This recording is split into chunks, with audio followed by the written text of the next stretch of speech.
Okay, I'm going to start now.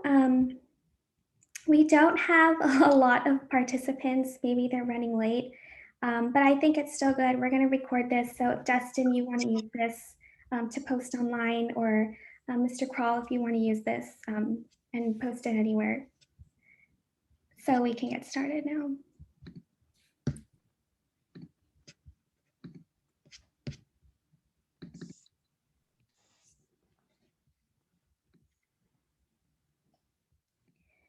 Hi, everyone. Welcome to the event. Thank you so much for coming. This is presented by the Democratic Youth Coalition. My name is Amber Contreras, and I'm the political director, and I'm actually coming in from California. We decided to host these town halls, a part of our youth town hall series. And what we're trying to do is get the youth voices and opinions heard by inviting candidates who are running for office, such as Dustin, so that you can all have the opportunity to ask questions, to learn from them, or to engage with these potential policymakers. As you may know, these types of opportunities are rare because, one, we cannot vote, and many candidates may not feel the need to hear from this community. And two, we are not taken seriously because we are not considered experienced in the real world, maybe because we don't pay taxes or many of us don't have jobs yet. So we're not as respected as those who have experienced all these things. As a result, this community may feel discouraged and doubt the value of their voices and their thoughts. And then this can lead to a decrease in youth engagement in politics and their community, which will then deprive the youth of these real world experiences. Responsibility, independence, critical thinking, problem solving can all be gained through community work and finding solutions to problems that affect not only the youth, but individuals in their environment as well. So again, this is the purpose behind these town halls, so that we can prevent the consequences of decreased youth activity and inspire them to become the leader that the world needs. So here's the agenda for today's event. We have Dustin Wembish, candidate for VA House of Delegates for District 8. And we also have Grassroots Alexandria, who will also be adding to the discussion. We're going to be talking about important issues that affect our youth and communities. At the end, we were supposed to have breakout rooms for participants to engage with Dustin, but looking at the number of participants, we can just skip that. Before we do that, Dustin, if you would like to share a little bit about yourself and why you decided to run for office. Sure, thank you. First, let me say thank you for including me in this, and I really appreciate the opportunity to speak with anybody about politics, to be honest, because my wife doesn't enjoy talking to me about it. But my name is Dustin Wembish. I am in Salem, Virginia. It's a small town in Southwest Virginia. I got into politics just out of the need to set an example for my children. I have 8 children, 6 are still at home. Most of them have come to my family through foster care and adoption. So that is one of the big things that I have seen being involved in that space, that I see a lot of the legislation, a lot of the bureaucracy and things that it does to some of these children. And it really kind of motivated me to want to do more than just be a foster parent. I want to be involved in the behind the scenes things, the legislation and the decisions that are made that affect these children on a day-to-day basis, and what the state is doing for them. I'm also an Army veteran. I did 5 years in the US Army. I went to Afghanistan and Iraq. And I was also a former federal employee. So I saw how our tax dollars get used, good and bad ways. Again, how legislation can affect people day to day in their jobs and things like that. And just having spent the majority of my life in service to my country and my community, I just felt motivated to continue that service. And I thought the best place to do it would be here in the Virginia House of Delegates. That's great. And thank you so much for your service. Thank We you. also have Grassroots Alexandria, which is nonpartisan and does not endorse the Democratic Party or our candidate here today. If you would like to introduce yourself and share what your organization is working to accomplish. Thanks, Amber. I'm Jonathan Kral. I am on the steering committee for Grassroots Alexandria. I'm also the communications team leader. I posted, and I think I'll repost it now, in the chat, a link to our latest newsletter, which I put together in part to answer the topics that Amber told us we would be talking about. We do grassroots campaigns here in Alexandria. We work locally because that's where we can make a difference. And we focus again on Alexandria, Virginia. On the topics that Amber suggested in advance, which were healthcare, education, and climate change. Very briefly on healthcare, we are working on getting the City Council to pass a resolution to support Medicare for all. And on all of our campaigns, we work with other organizations. We're the local lead on this, but it's tied to a national effort. And we're working with the Northern Virginia branch of Democratic Socialist America, with our Revolution Northern Virginia, with Tenants and Workers United, which is a local group representing the immigrant and Hispanic communities. Anyway, and we're making progress. Looks like that'll work. We're getting good responses, but it's just taking time to have the meetings with City Council and get it done. On education, we were most recently working on getting the police out of our schools, the school resource officers, which leave a lot of Black and brown students feeling traumatized. And that was successful. It was a long campaign. It was led by the Tenants and Workers United Youth Leadership Program, supported by Tenants and Workers United, supported by Grassroots Alexandria, supported by a group called Racial Justice Alexandria. And we met with the first leaders we focused on were the school board, and they did not vote to remove the program. From their point of view, it's not in their budget. So if the school resource officers leave, they just leave. They can't redirect the money. City Council can redirect the money. So we went to City Council and we got them to do so. And more about it is in the newsletter that I posted the link to. The topic of climate change is, so I'm a scientist, and my area of science is, this is for my day job, is space physics. So I go to conferences on geospace, on geosciences, including the climate change guys. And from a science perspective, climate change is wind, solar, and subways. You build out wind and solar to replace all the fossil fuels. You build a lot of trains to get people out of cars to reduce energy use. However, if you just do that, it's a massive jobs program, and a massive jobs program is a big chance for the rich to get richer and the poor to get poorer. So there has to be equity. And the part of that we can do most effectively in cities is the part with the transit. And so we're working on the transit corridors in Alexandria, which were proposed a long time ago. We want them to be built faster. We want them to be more effective. If you build transit and every time there's a conflict between the transit and the cars, and you make compromises for the cars, you wind up with second-rate transit, and it doesn't work. People aren't attracted to it. It doesn't work.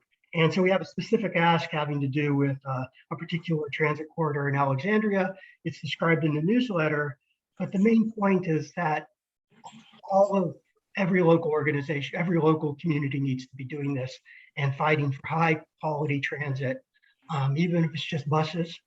But a bus that comes every 15 minutes or every 10 minutes is something somebody is willing to go just to go to the bus stop without looking at the schedule, because in 10 minutes there will be a bus.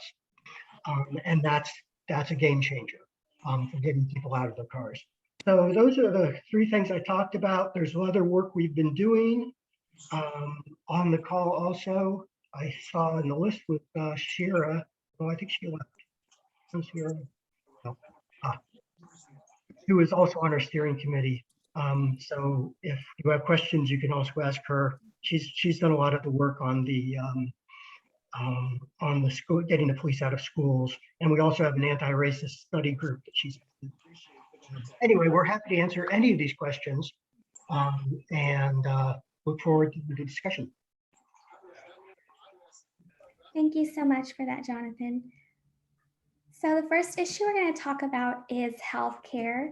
Now, there have been many studies showing that the US system definitely needs improvement, and we consistently rank in the bottom when compared to other developed countries. And extraordinary medical costs have been increasingly harmful to working families across the country. So Dustin, you have showed your support for Medicare for All. What does a strong healthcare system look like to you, and how will this help working families who are struggling to receive that treatment? So I know we've all seen online through social media people that start GoFundMes because their daughter's sick or their mother-in-law's sick or something happened and somebody needs a surgery, and that's just gross to me. And I'm not trying to disparage anybody that's had to do it, but that's the point, is that we live in a country where there's so many resources and there's so much money flowing around, but yet there are people that have to choose between going to work and going to the doctor, because if they don't go to work, they can't afford to go to the doctor. And it's just wrong in this country. I think a really good place to start is somewhere that a lot of people don't think about when they think about healthcare and what we can do to make our system work better for everybody. But it's something that's very near and dear to me, and that is safe staffing ratios in hospitals and nursing homes. So to say that, we want everybody to be able to go to the doctor whenever they want, to go to the hospital whenever they need to, and not have to worry about those things is amazing. And that's what we need to work towards. But to be able to actually fulfill that, the hospitals have to be properly staffed. They have to be properly stocked. They have to be ready to receive even more people. And this pandemic has shown us that a lot of these hospitals are not prepared for things like this. They're not prepared for large numbers of patients to come in. And so a lot of the things that I go with when we're talking about healthcare is I want to get Virginia to be the second state in the nation to actually pass safe staffing laws that say you have to have this many nurses, you have to have this many doctors, you have to have this many attendants in a nursing home, and you have to have, depending on the level of care that these people need, you have to provide the proper number of healthcare workers. And in doing that, we facilitate a better network from the ground up. So instead of coming way up here and saying, this is what we're going to do, we're starting at the bottom of nurses. Let's get more nurses employed into jobs in the hospitals and build it up that way so that the system could actually handle what our country needs, which is we need more healthcare workers so that we can provide better healthcare across the board. And safe staffing ratios will help us get there. It also reduces burnout for nurses, and it will create thousands of really good paying jobs. And all of those things will make the system robust enough to handle, a Medicare for all situation where no one has to worry about going to the doctor. They don't have to worry about their loved one that's in the hospital who has only been seen by a nurse once in 12 hours,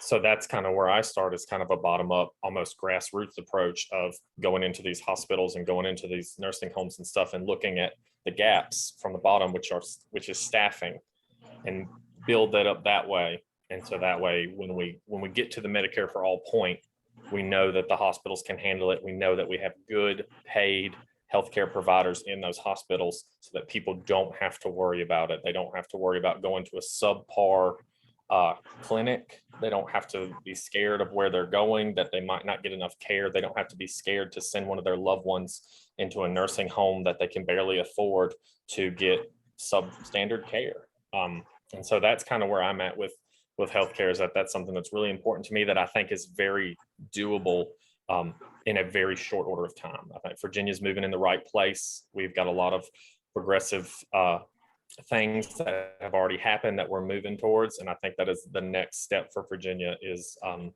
propping up our healthcare system with safe staffing ratios. That's great. Thank you, especially with the COVID numbers, COVID patients in the ICU increasing. Definitely having safe staff ratios will help.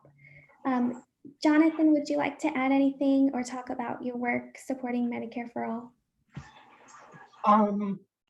Well, for Grassroots Alexandria, we center healthcare in a couple of ways. One is the Medicare for All, which I think Dustin did a good job of describing that impact. The other ways are with COVID, where we did a lot of work on eviction, or we're doing a lot of work on eviction prevention, which significantly affects immigrant communities, poorer communities, and frontline workers. And the other place where we worry about healthcare is in public safety. To the degree that we can, we push for healthcare approaches to public safety, including in our schools, and that was centered in the effort to get the police out of schools where the money was redirected towards mental health services focused on youth. That's great. And you mentioned mental health, Dustin.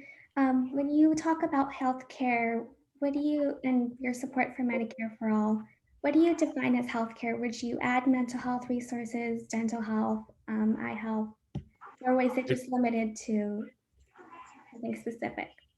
No, it's everything. My wife is a nurse. My mother-in-law is a nurse. My wife is a school nurse. So that brings its own, whole set of different standards to just regular medical care. No, we have to go at this as a whole approach that, if your arm's broken, you're not going to be expected to go to work, picking up heavy boxes. And so I'm not trying to equate to somebody's mind being broken, but it's kind of the same thing. It's I tell myself this, I tell my wife this, that it's okay to have a mental health day, or if you need mental health services, like, we have to break this stigma of going to therapy or talking to a therapist and or going to a psychiatrist and getting medication to help us with our mental health. We have to break that stigma that it's a bad thing. I see a therapist. My wife sees a therapist. Several of our children see therapists. It's been a wonderful thing that I have seen, and we just have to treat it like any other part of your body. The same thing with dental care. It's ridiculous that bones that are connected to your body are not covered. It makes no sense. Teeth. And I'm not okay with that. So yes, we have to take a whole body approach, mind, body, whatever somebody needs to feel better and to be their best selves. That's what they deserve. It's just a basic common sense human decency thing that if somebody is sick, whether it's in the head or in the heart, we need to help them. Great, thank you. Our next topic is education. I know, Dustin, you're very passionate, having 8 children.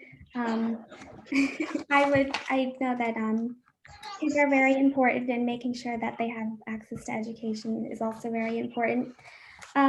You are also interested in making sure that teachers are paid the amount that they deserve.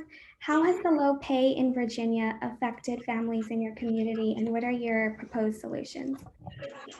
So yes, I am extremely passionate about this, not just because I have 8 children, but because I have a lot of friends who are teachers.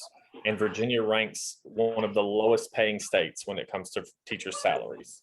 I personally know several teachers who have second jobs, not just during the summer, all year round, have second jobs to help support their families, often because of medical treatments that they're still paying for, or student debt that they're still paying for. So they have to have 2 jobs. I think anybody that's educating my children should not have to work a second job in order to do that. And I really feel like we need to better serve our teachers and our communities by paying them more. They deserve it.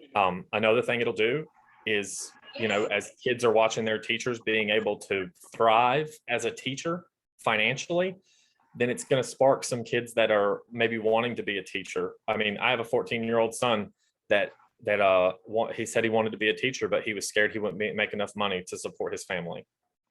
And that absolutely broke my heart.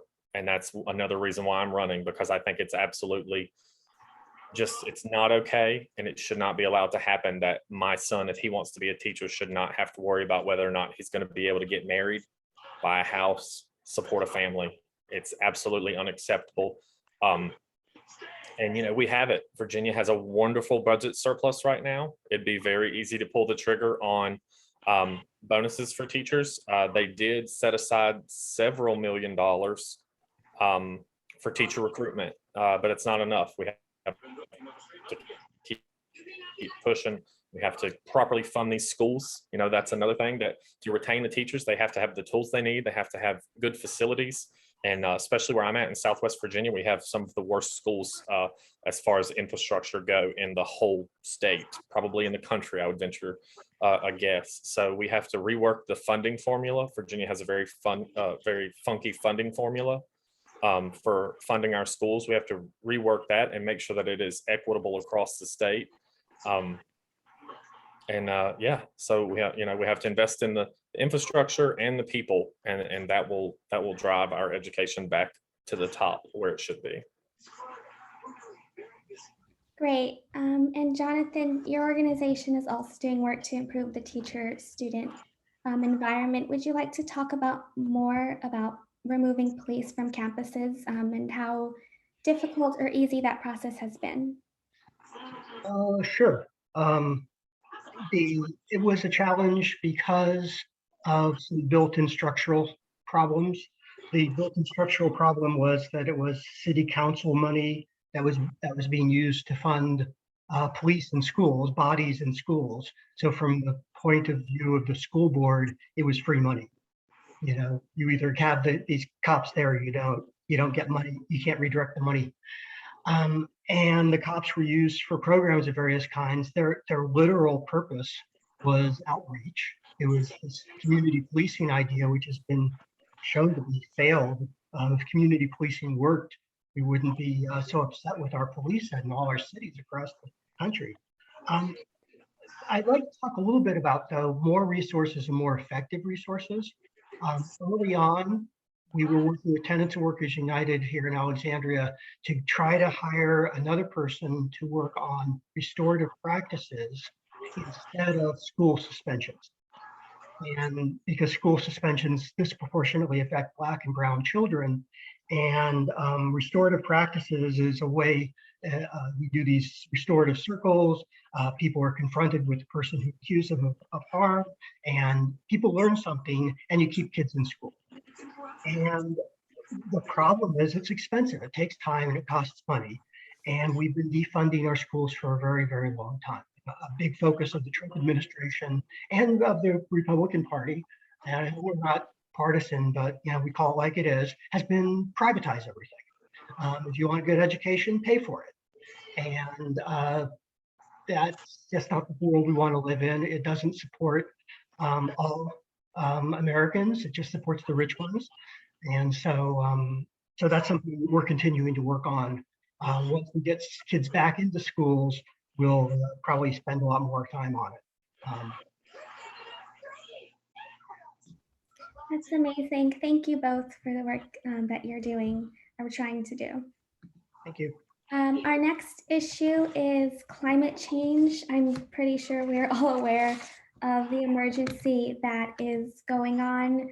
There's floods and storms across the country. I know in my state in California, we have lots of wildfires up north.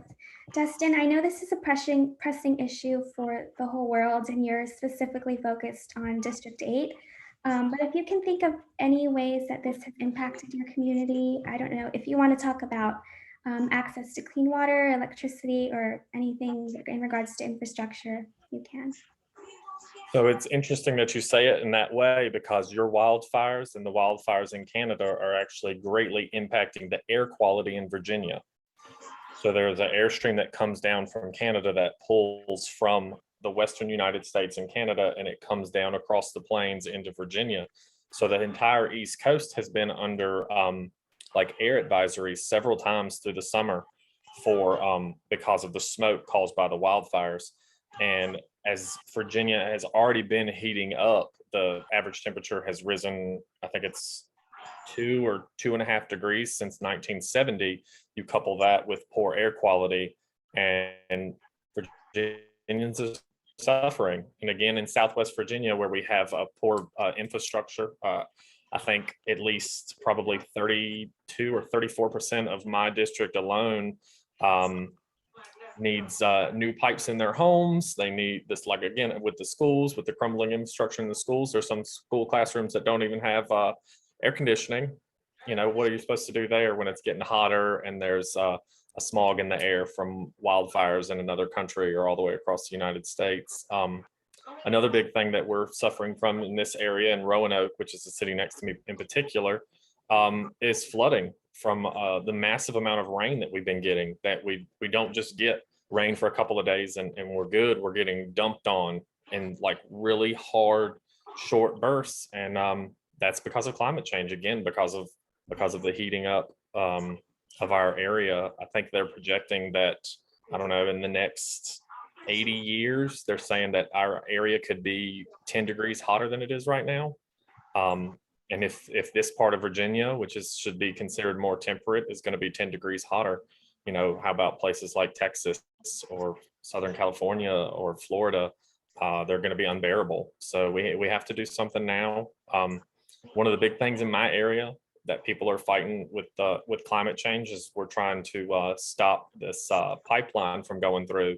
They've been cited over and over again. The Mountain Valley Pipeline has been cited over and over again for violations, for stuff getting in the water, the amount of trees that they're cutting down and not restoring. It hasn't been really great for this area. And you know, so that's something that people are going to jail over it in Virginia. And so it's, you know, we're fighting it here just as much as anybody else is fighting it. And you know, I'm right on the border of coal country, you know, like big coal country, like down Southwest Virginia into West Virginia and Eastern Kentucky. So you've got a lot of passionate people here about those industries and about where the world's going to go, you know, once we get away from those industries total. And again, I think some of the American Rescue Plan money that came down from the federal government into Virginia is getting pushed towards maybe looking at doing some wind energy products and some solar projects down in Southwest Virginia. So fingers crossed that those go well and that we can replace some of these jobs that we're losing in the coal industry, because I don't want people to be out of work, but I don't want people to be working just because, you know, we're burning tons of coal, because then where are my grandchildren and great grandchildren gonna work or something when you can't even go outside because it's too hot or you can't breathe. So Right. Thank you so much. And Jonathan, I know you talked a little bit about this in your introduction, your efforts to mitigate the consequences of climate change. If you'd like to elaborate on that, or your work revolving transportation equity. Yeah, I could talk a little bit about it. The thing, how can I put it? There's a lot of work that needs to be done to address climate. If we do the work with a long-term focus, it's all improvements. Better transit means more people walk more routinely, they're healthier, they have more opportunities to just meet their neighbors and talk. And there's literally a study that shows that if there are more public places where people meet each other and talk at random, we have more democracy. And one of the things I think that scares me about our current situation is how many people in this country seem to be willing to give up on democracy and demand some sort of dictatorship. The other thing I want to relate is that we in Grassroots Alexandria have been supporting some of the climate actions of other groups. Shut Down DC, which I need to post this to our email list, is planning on doing an action in DC on climate. I am favoring, and I talk with my fellow scientists about this, I would love to see scientists go on a general strike just to demonstrate how important this is and how much they are scared. I'm a scientist. Scientists like to say this might be a problem and have it turn out to be a big problem.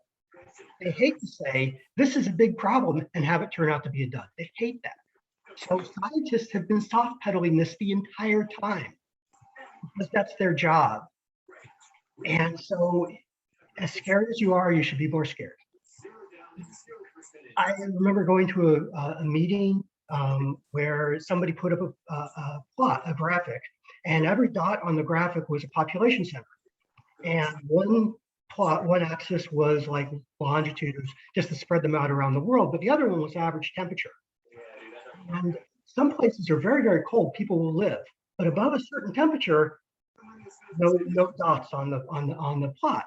And all you have to do is just imagine all of those population centers moving up that plot and all of those people migrating. And it's already happening. That's one of the things that's bringing people to our southern border.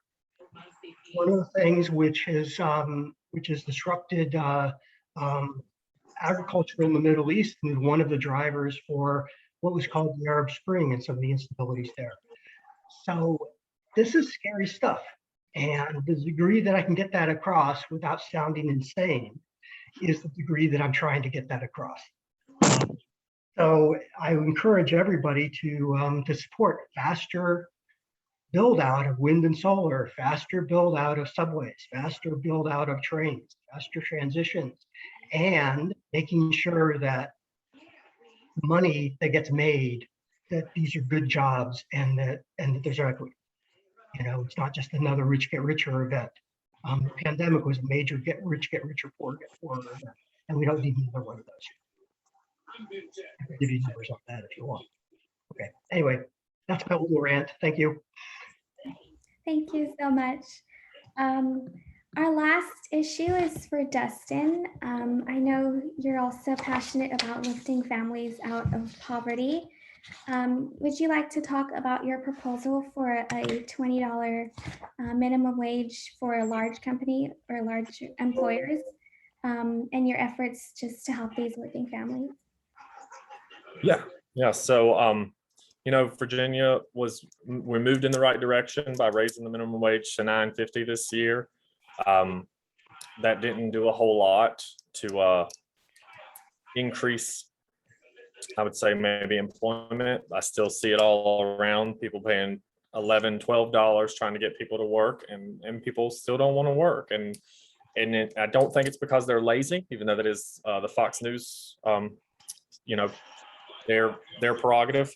I think it's that people realize what they need in order to thrive. It's not just a livable wage. It's not just a wage to survive on. It's people want to thrive. I think one of the best things to come out of this pandemic is, at least in a personal view of mine, is that people really saw maybe what's really important. When you couldn't go out to bars or restaurants for a little while, you were staying home a little bit more. You were holding on to family a little bit longer because you didn't know if one of them was going to get sick. And I think that all of that made people realize that there's a little bit more, to life than working 40 hours a week for $7.25. And I don't disagree with that. I want us to fight to get to $15, $20 as fast as possible. And a lot of that comes for me through personal experiences overseas, where I have been in other places that pay like that. I was in New Zealand in 2016 and Australia, and met a barista that made $18 an hour, $17, $18 an hour.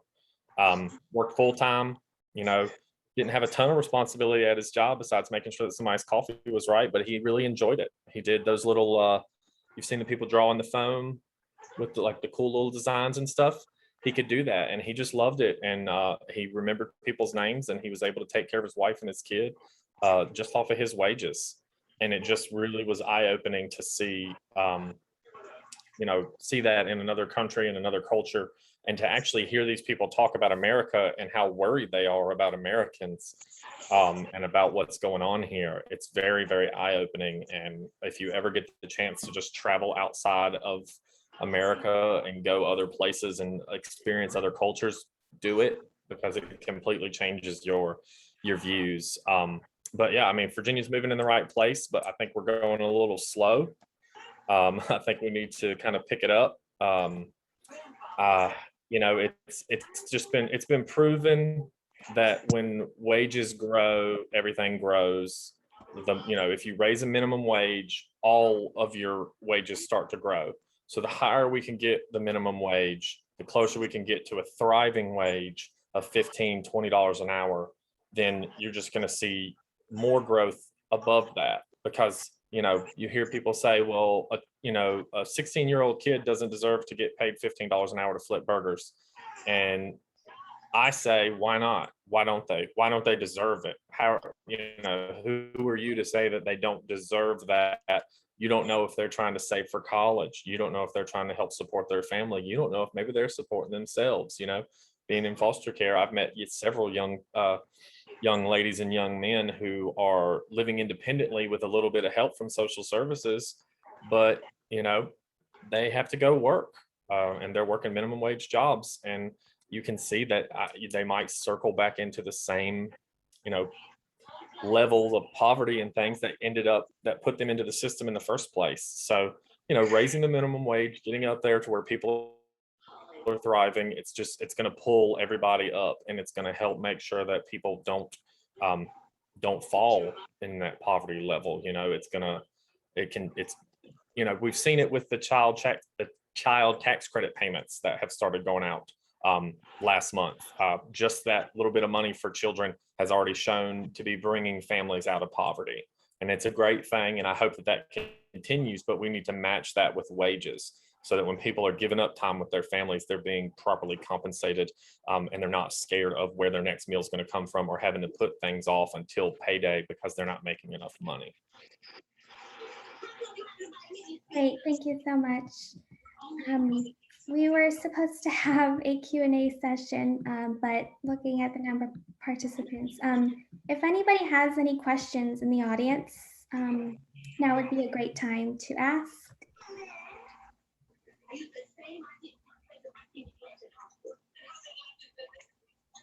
Okay, you can unmute yourself, Jordan, if you have a question. Awesome. Thank you so much. And I appreciate both of you guys turning out tonight. My question is about Southwest Virginia. What do you see kind of the future of the economy in Southwest Virginia looking like? I think when you go kind of from town to town, you see these main streets that are trying to revitalize with young bars and kind of attract younger audiences. But what do you kind of see the future of the economy of Southwest Virginia towns being? That's an awesome question. Are you from Southwest Virginia? I'm not. My fiance is from Marion, and I went to school at Emory. Oh, okay. Awesome. Yes, I'm very familiar with both of those areas, actually. So, you know, I think Southwest Virginia, we have a very rich history of lots of different industries. You know, we've had tobacco, and we all know how that went. We've had manufacturing. I grew up in Martinsville in Henry County. If you ever watched The Price is Right, a lot of the fancy furniture on there is from Bassett or Hooker Furniture Company and things like that. Those used to all be in Martinsville, Virginia. Used to be the textile capital of the entire world a really long time ago. And every time we have something like that, we end up losing it. You know, so I think what we're moving towards is more. It's more like you said. I think it's like small scale economies, I want to say. I think Southwest Virginia is ripe to be a really big tourist destination. I mean, most of Southwest Virginia, if you go by congressional districts, it surrounds the Appalachian Trail. You know, we have beautiful mountains. The highest mountain in Virginia is right in that area too. And I think that ecotourism can be a really big industry here in Virginia. I think we've moved towards that way in some ways. And then there's still the people in some towns that want the big manufacturing jobs, and they want those types of things. And I think that we just have to balance that with, you know, proper wages, proper infrastructure.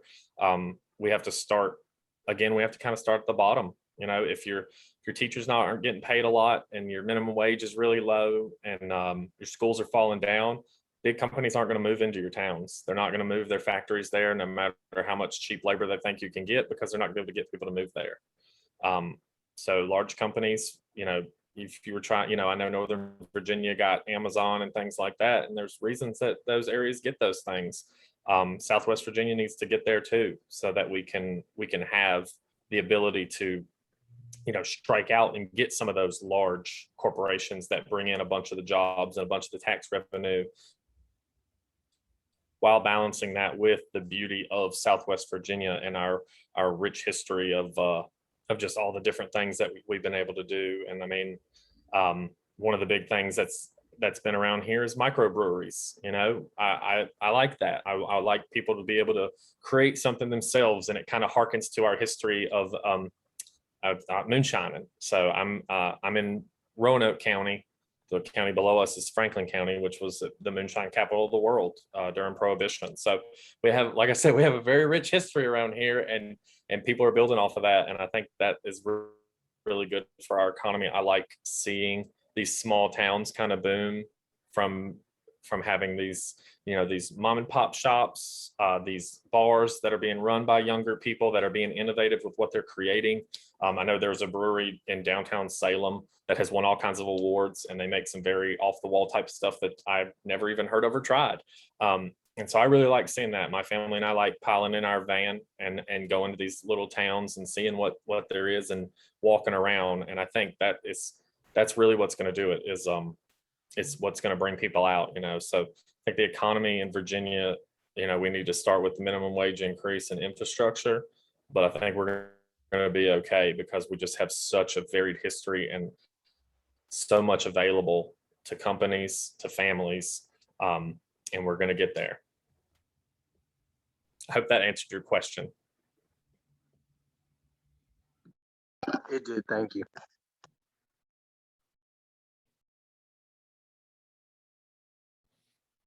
Oh, and William, if you wanted to ask your question, you can. All right, are you hearing me clearly? Yep. Okay, fantastic. Mr. Dustin, pleasure to share with you. I heard you mention Roanoke. Is it still the Star of the South? Is that what they call it? Yeah, the Star City.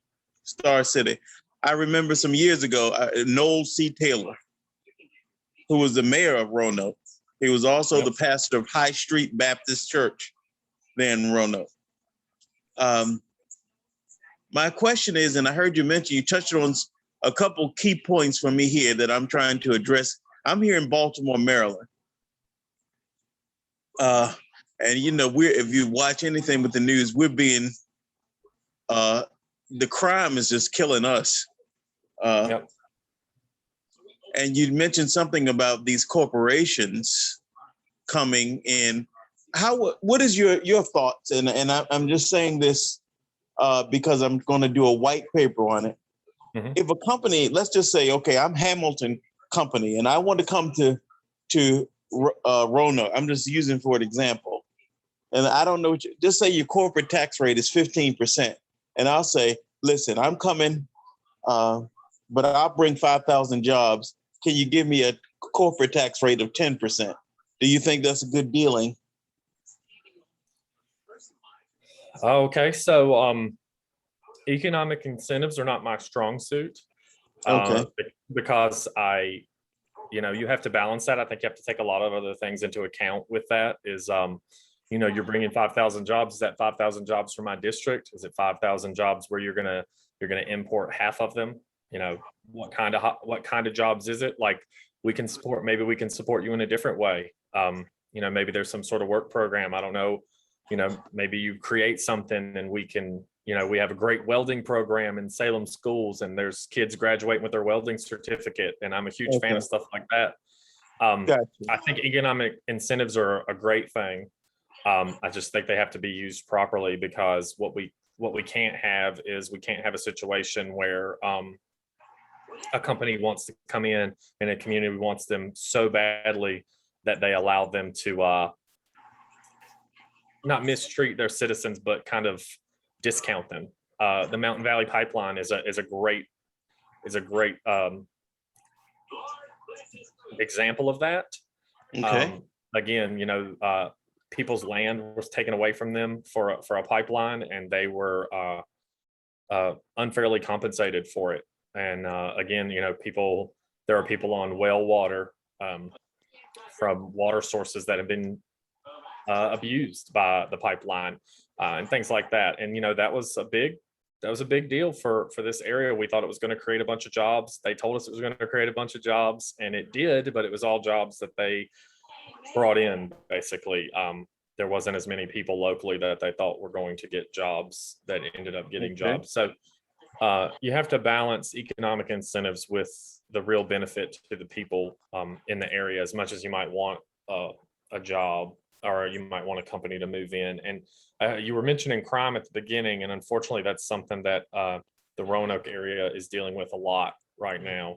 Wow. And that's something that will that's definitely something that will drive away industry, and it will drive away families. I don't think we've gone, I can't remember this year if we've gone more than a week without a shooting in downtown Roanoke, which is not actually part of my district, but it is right down the street, and it's still very important to me.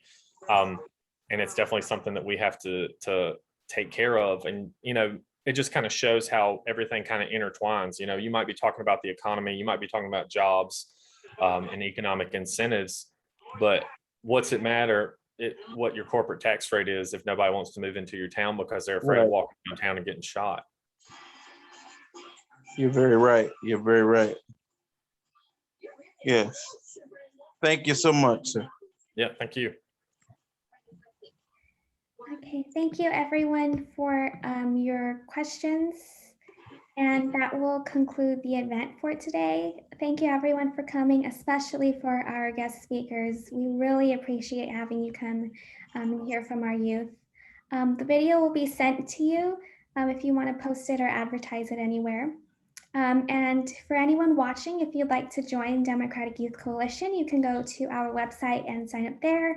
You can visit grassrootsalexandria.com for their website, and Dustin Wembish will have his website up as well. So thank you everyone for coming, and I hope to see you for future events.